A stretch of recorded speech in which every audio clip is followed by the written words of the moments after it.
So let's talk a little bit about the rules of the probabilities, because we'll have to use them. So one thing is that the sum of all the cases, if we have some event and the outcome can be A, B, or C, or D, right? Then the probability of A and probability B and C and D, if we sum all of them, then we get 1, right? If they are all the cases. So it's like the sum of all the possibilities is 1, if we talk about the probabilities of those situations. And now we have this addition rule and multiplication rule. So for instance, suppose we are talking about a sun and maybe not sun, some clouds and so on, maybe completely clouds, and we'd like to know what is the weather on Monday, Tuesday, Wednesday, and so on. And we watch the forecast, and based on this weather forecast, we will get an estimate of the probability. So there will be a probability P1, it will be sunny on Monday, P2, it will be sunny on Tuesday, and so on until P7 for Sunday. And now the first problem is to calculate the probability that it will be sunny at least one of these days. So the question is, calculate P, the probability there will be at least some sun this week, next week, whatever.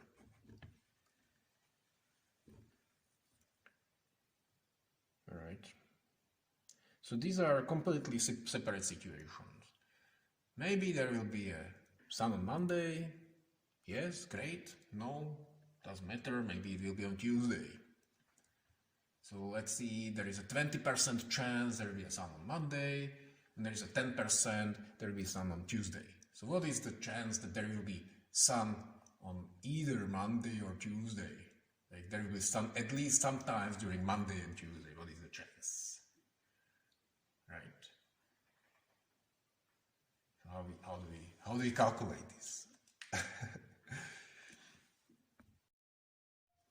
Interesting question. Okay, well, so let's take these first 2 days first. So let's take only a Monday. Let's say this P1 is equal 20%, 0.2. So we have two possibilities.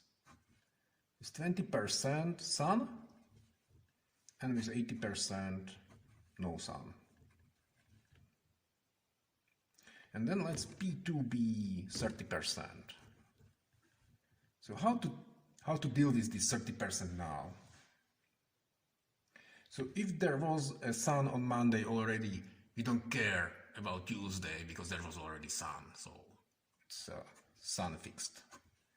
But in case of there was no sun on Monday, it has two possibilities on Tuesday, and there is a chance 30% that there will be a sun, and there's a chance 70% that there will be no sun. But these only are part of these 80%. So we would like to take this 20% of all the possible situations. Like in 20% cases, yes, sun. But in these 80% cases, there is still a chance. In these 80%, still is a chance 30%, right? So the total like sun probability sun Monday or Tuesday will be 20% plus 80% times 30%, right? So here we have this plus, which is this additional rule, which talks about two different disjunct cases, either that or that, and consider them separately, calculate the probability in each of them and sum it together. So the possibility that there was a sun on Monday, output was 0.2. The possibility that the sun was not on Monday, completely disjunct cases, is 0.8 times 0.3, and sum these two numbers together to get the result. Okay? So this is the addition rule. And then we have this multiplication rule, which is already hidden here, but let's take another. Yeah, you can imagine what it would be for until Sunday, right? You can add more cases, because then this is fixed already, but then comes Wednesday, and it's fixed, and then comes Thursday, and so on, right? So there will plus, plus, plus, plus, plus. This case, this case, this case, this case, and so on. So now about the multiplication rule. So let's take this very simple example. You know the coins, right? You can €1, for instance, and then you throw it, you toss a coin, and you either get a head or tail, right? And if you have a good coin, then it should be 50%. If you have some kind of cheating elections like in the United States, then it will be always some wished candidate.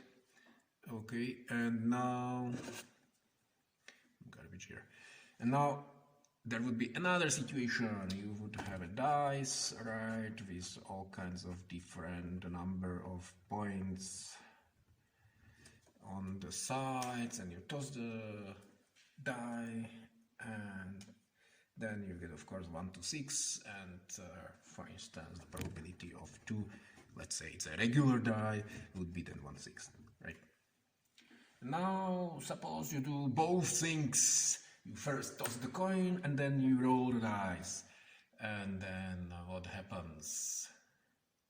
One die. And what happens? What is the chance that you got a head and you got a 6?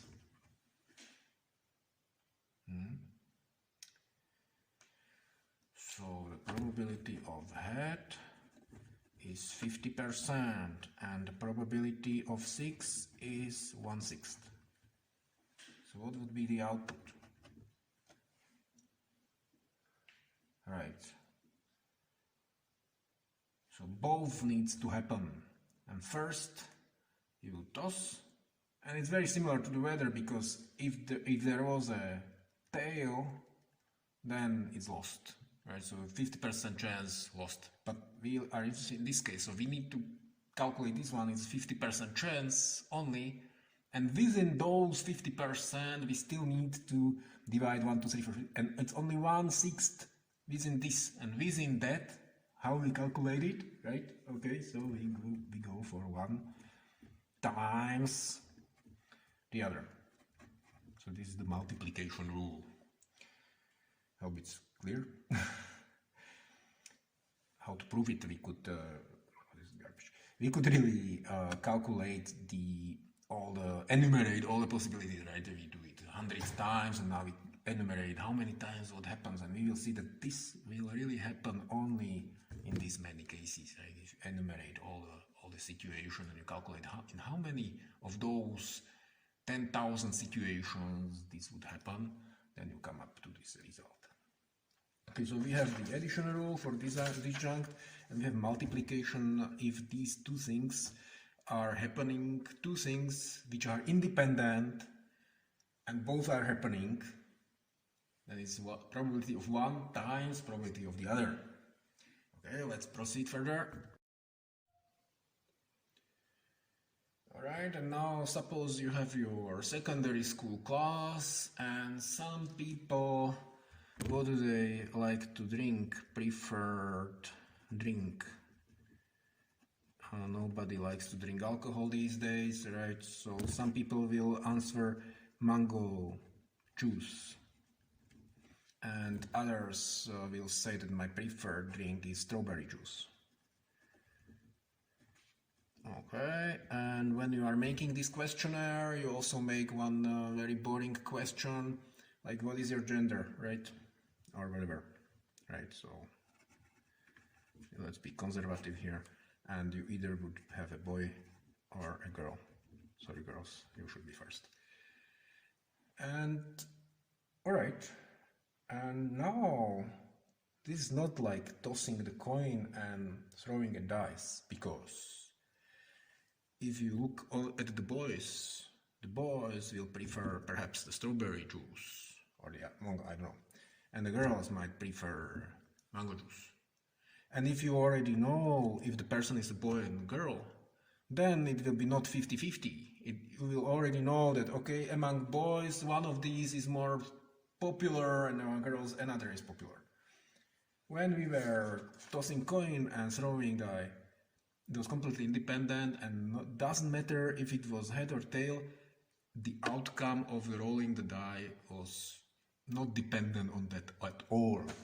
If you already have the answer to the question, if the person, your classmate, is a boy or a girl, then this will influence the answer, because some of these juices are more popular with boys or girls. Okay, maybe this is not exactly the best example, but you know what I'm talking about. So how can we show this? Let's take all the people in the classroom. Those are these little heads. Every dot here is one person in your classroom. And then we would have boys, and then we would have girls. And then we would have mango, and then we would have strawberry. So here are the people who are boys and love mango juice. Here are the people who are boys and love strawberry juice, and so on. Girls with mango juice and girls who prefer strawberry juice. And maybe the situation is a little bit more like this, right? So I don't know. It's not like 50-50, but maybe, who knows? So if you pick a random person, what is the probability it is a boy? Well, not that difficult to calculate. Let me calculate.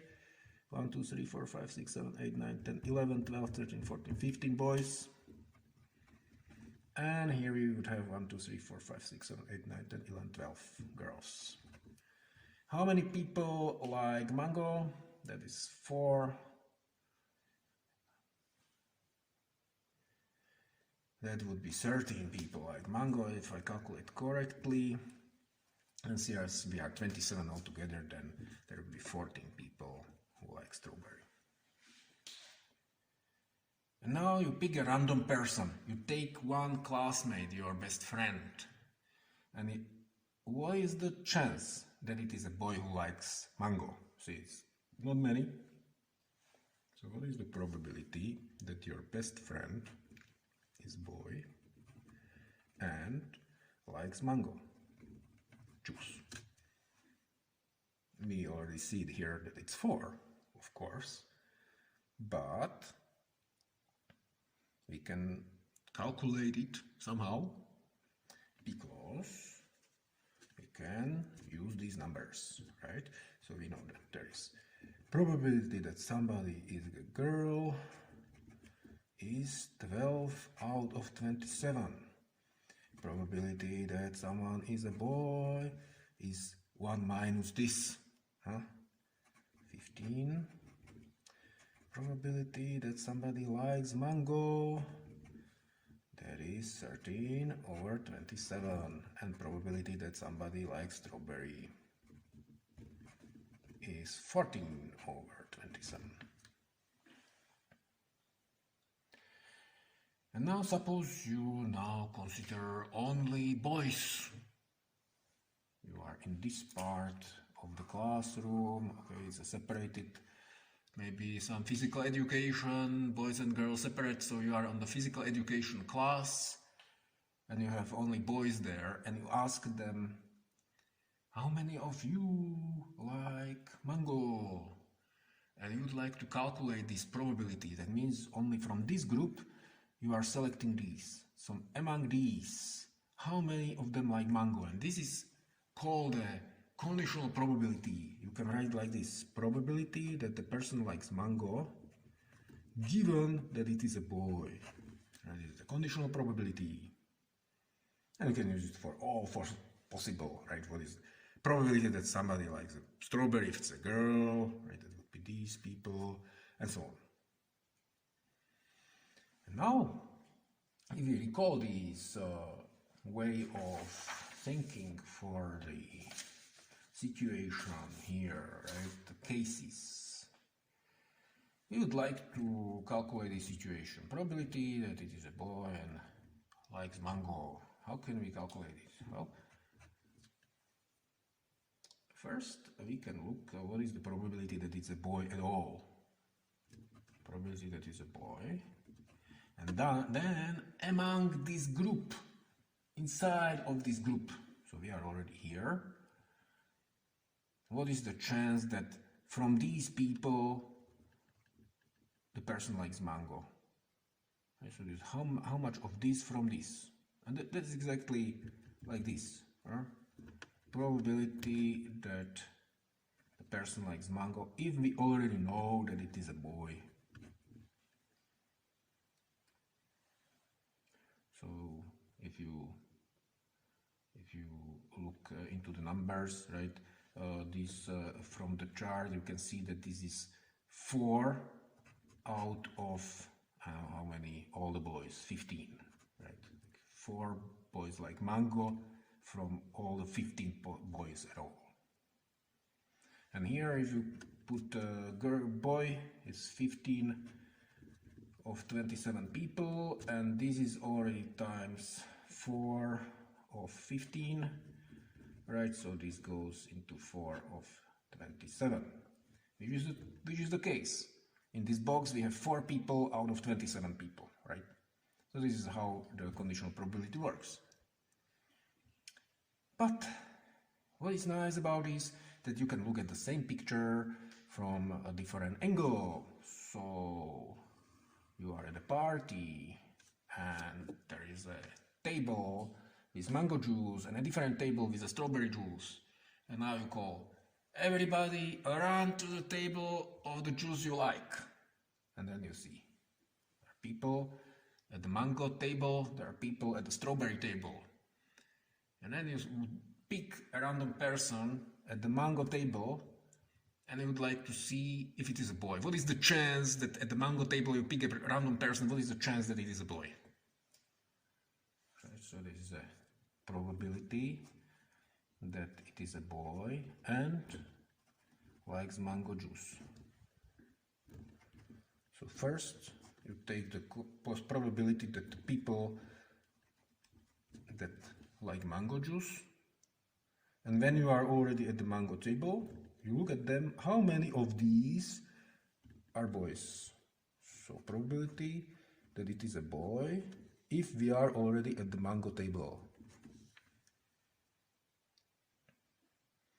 In our case, we see that this is 4 over 15 and this p mango is 13 over 27 and p boy given mango. So what is that? How many boys of this, right? That is 4 over 13 times 4 over 13, and then you get the same 4 over 27, which is the same number. So using different formulas, we can get to the same outcome. And this is beautiful because we can put them into equation, which means p mango times probability boy given mango. But the pen doesn't like it anymore. There's one more. Is the same as p boy times p mango given boy. Can you still see it? P mango times p boy given mango is the same as p boy times p mango given boy. And what this allows us to do is to express one of them given the other one. Mango given boy times probability boy, let's just exchange this, divided by p mango. Very nice. And this is called the famous Bayesian formula of conditional probability. what is it doing? It allows us to exchange the conditional probability. Here, what is the probability that if we select the random person at the mango table, it will be a boy? Can be calculated using the conditional probability. What is the probability that a person likes mango if it is a boy? But you need these two values as well, which we were given here. So suppose you have one of them, then you can calculate the other one if you have these global characteristics. Like this much, you know, this much, you know, this much, you know, this much. And then you want to calculate how much this of that is, if you know how much this of that is. Bayes formula allows you to do that. Yes, so let's see how we can use this for our task. In our task, all these little arrows will be the different positions. So those are the dots in our big set. So we have a big set of dots, and these are the different positions. And for each of them, we will remember the probability as the agent is moving, and each time it makes a step, we will update these probabilities. So we will remember what is our current sort of belief of where the robot is. Then the robot will get a action command, make a step or turn left or turn right, and then the robot will read the sensors, and we will receive the action command and the output of the measurement of all three sensors, and we will update this belief. It means probability of each of these arrows. Also the question is how to update it based on all this information. So we will have a probability of a position. I will say pos. So pos is each of these. Think about just one of them, right? This is a pos, this is a position, and there is a probability that the robot was here. This was a previous one, and now we want to calculate a new one. So update it basically. And what we received is the measurement, three measurements. M0, that is what is in front of the robot. M1, that is the report from the sensor on the right. And M2 is on the left, and we also have the action.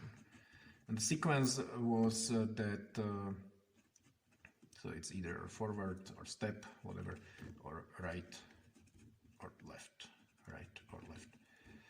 And the sequence is that first the action is taken and then the measurement is made at the new location. We were at some position, maybe here, and then we made a step and we moved to another one, and then we are here. That's for the step. For the turn, we were at some place, maybe here, and then we will be at the same place, but looking towards to the left of the same place, and right analogically. So now we have these p-pos. We know these measurements. So this is either 0 or 1.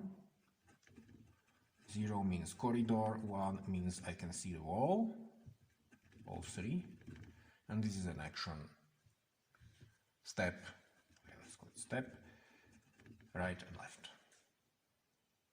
And how to calculate this new position?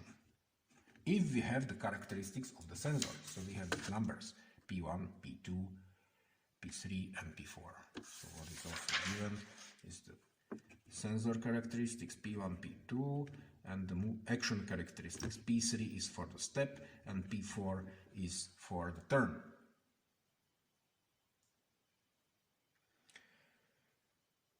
And we don't know where the robot is, so we have to consider all the possibilities, but we are trying to calculate one particular position. So we know if there is a in front of this place, what is here, and what is here. So we know that there is no wall.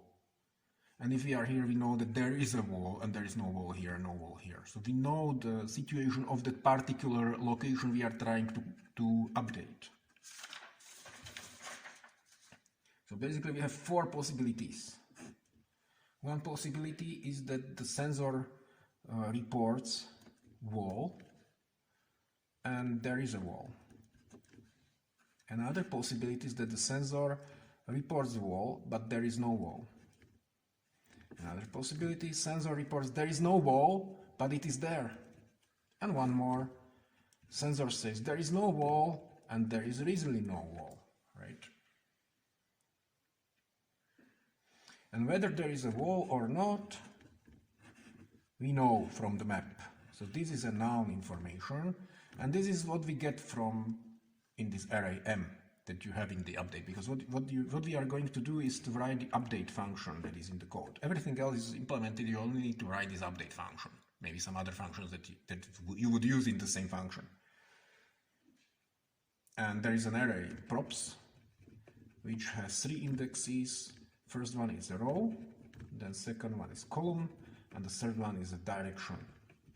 And directions are also numbered from 0 to 3. And there are some very useful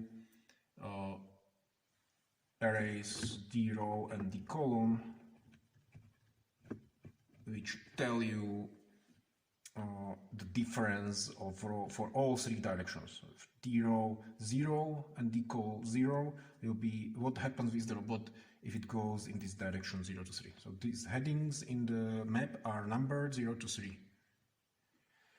And then these turns, they also do something. Like if you make a step, it doesn't. So there is also a nice array, dir, like delta of the direction, which is 0, 1, or 2 for the measurement 0. So there's a front sensor that doesn't change the direction, right? No change in direction. If you go right, then to the right is increasing, right? So this is 0 is forward, 1 will be 2, will be 3, will be like that.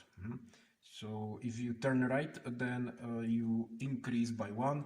If you turn left, then you decrease by 1 the direction. All right. So what can we look at these situations?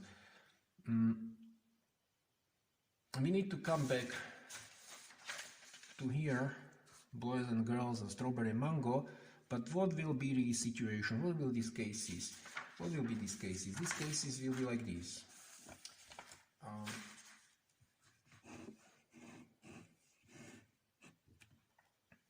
We have this particular position that we are now investigating, and all the other positions,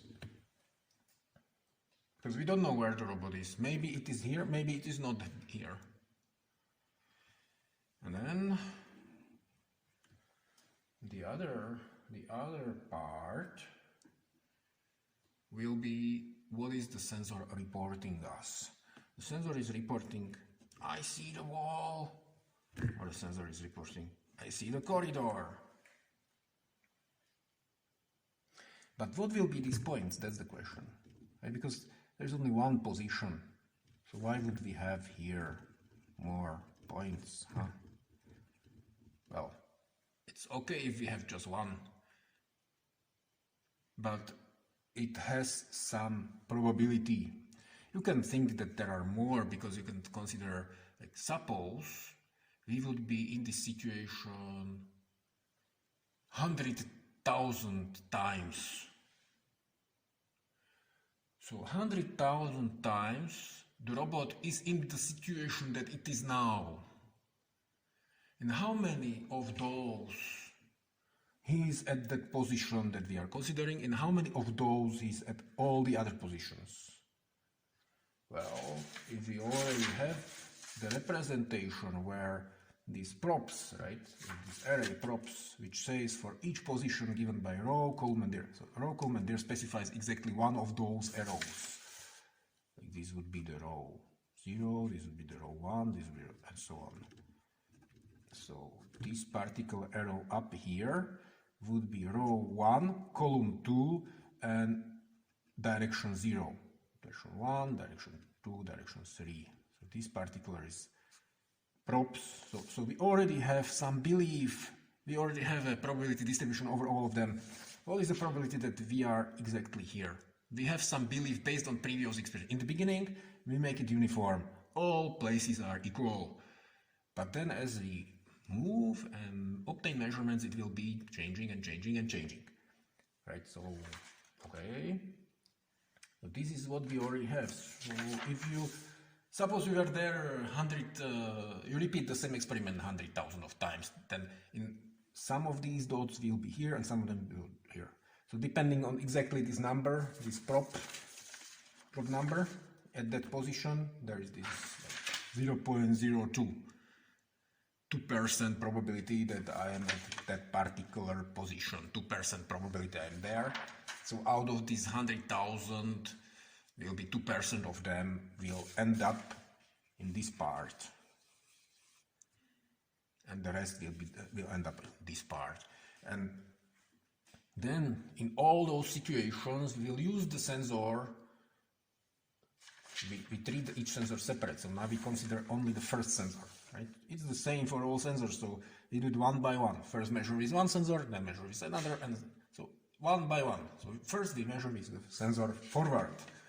We measure with the forward, and sometimes it will tell us, I see corridor. Sometimes it will tell us, of those many cases, right? It will tell us this. And how many times? Well, we know what is in front of us. We know there is a corridor for this particular position. We don't know where the robot is, but we are calculating this position, right? So for that particular position, we know in front of us there is a corridor, and we know that if there is a corridor, there is a chance P2 that the sensor will report the wall. So if we are here at our studied position, then there is a P2 that will end up here, and there is 1 minus P2 that will end up here out of all of these. And how about this part? This part is more funny, because these are all the other positions. And for all the other positions, we'd like to know how many times we should expect sensor to report, I see the wall. And how many times? And that is not easy, because we already have a belief over each of them. So we need to consider each of them, and look, this one doesn't have a wall, and its probability is 7%. So we need to take 7%, and from those 7% times, if there is no wall, times wall will be seen with P2, right? If there is no wall, with P2, it will see the wall from this position. So 7% times P2 is the chance that this particular location will see it. But now we need to calculate all of them. So how much is this out of these? Well, we need to look at each of those remaining positions, except of the one that we study here, and multiply the probability of that position, that's our belief, times the situation. If there is a corridor, then times P2. If there is a wall, then times P1. If you want to see that it sees the, right? Okay, so this is the situation here. And what is it good for? Why do we need this strange stuff? Oh, well, what we want to do is we want to calculate this. What is the probability that we are at that particular position here, given the sensor told us, I see the wall? This is what we want to calculate. And now we have these 4 possible situations, and each of them it will be different. So now let's consider this first one. So what is the probability that we are at that particular position if the sensor told us, I see the wall, and in front of us there is really a wall? So this row will be used for those positions where the sensor is looking towards, not the robot, the sensor, because then we are doing this sensor and then so the sensor. So when the sensor that we are considering, the measurement, so we are now considering some measurement of the sensor, So the measurement we are considering, that in front of it is a wall. We already know that there is a wall. We have the map. We don't know where we are, but we have the map. Okay, so we are here, updating this probability of this arrow. And the first case is that sensor, and if the sensor told us 1, because maybe the sensor told us 0, but then we go through this row, right? So if the sensor told us 1, and we are at a location where there is a wall, then we'll use this formula. And how the formula looks like? So this is the probability that we are at that position, given that the sensor told us 1. Okay, let's use the Bayesian formula, which allows us to turn around these probabilities. So that would be probability that the sensor will tell us 1 if we are at that position, times probability of that position, divided by probability that the sensor will tell us 1. What is that? This one we know something about, because if we are at the position in which there is a wall, then this is the same as probability that the sensor will tell us I see the wall if there is a wall, and that is here. If there is a wall, this probability P1, it will tell us. So this is actually the P1 as the characteristics of the sensor. And what is this? Probability of that position. Well, that is our previous belief. With some probability we believed we are here. Maybe 2%, maybe 7%, maybe 50%, whatever. So there was our belief. That comes in here. But what is this one? Probability that the probability that the sensor will tell us I see the wall. What is this? To understand what is that, we need to look at this funny picture. We are now talking about probability S is 1. These guys. So we are already in some situation, and we have a distribution over all the probabilities of all the positions. Like here, 2%, 7%, 4%, 20%, and so on. This is our current belief. And given that belief, that's our assumption, this is already what we expect to be. Given that belief, we would like to estimate the probability of that the sensor will tell us, I see the wall. So we need to look at it. We need to look at it like that. How many of these arrows have the wall in front of it? Some don't, some have. How many of them? So calculate.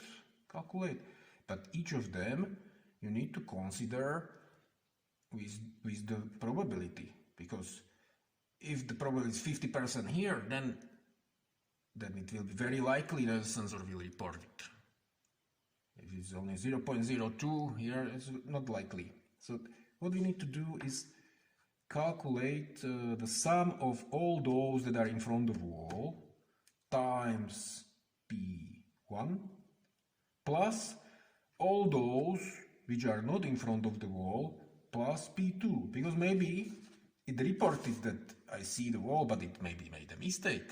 So it could be at any of those locations where there is no wall, but by mistake it has reported I see the wall. So we need to take that into account. So we want to calculate what is the probability of this bottom part. Then we need to take into account all the equal, also our position and all other positions. So all of them, we don't exclude our position, we take all of them. And from all of them, each of them has some probability. So we take that probability, that's this a priori belief about it. And then times, depending on what it is. If it sees the wall, times P1. If it doesn't see them, times P2. And then we get this value here, which we need to update. And the rest of the cases are the same. So what is the probability that we are at that position if the sensor tells us 1, but there is no wall in front of us? So that is the same here. Probability the sensor reports 1 given the position. So we have some probability of our position, and this is again depending on what it is, right? And in our case, there is no wall in front of us. So in this case, this is P2. If there was a wall in front of us, then the sensor will report this probability P1. If there is no wall in front of us, then at this position it will report this P2. But the rest is very similar, right? So divided by P s equal 1. But here the sensor reports IC corridor, so the probability of that particular position, given that the sensor reported IC no wall, will be, and in this case, it is the probability that sensor says I don't see at that position, but our position is wall. So with probability P1, if it is a wall, with probability P1 it will say I see it, and with probability 1 minus P1 it will say I don't see it. So this one is 1 minus P1 times P pos divided by Ps equals 0, which are these cases, and that's 1 minus this one, right? So if we calculate this one, then 1 minus this one is this one, right? We can calculate it separately, of course, but it will be the same. All right, and then we have this S is 0, but in our case, this one is that we know in front of us is a corridor, and if there is a corridor, then with probability P2 it will see the wall, and with probability 1 minus P2 it will not see the wall, and that's what it said. So this will be 1 minus P2 times this a priori divided by the probability of this part. So what we do is we have a distribution over all of these. In the beginning, uniform. Each arrow has the same probability, and then we receive the action and the measurement in the update function. And there is this update function you are supposed to write, and then you just have to update it for each of these little arrows separately and look at which of these 4 cases it is, and then use the particular formula to update it. Let's take a look how the result will look like. And in the previous video, some of you got, there was also alpha. That was a different way of solving it. We don't care now about that. So don't use the alpha. It's useless. It is much better this way.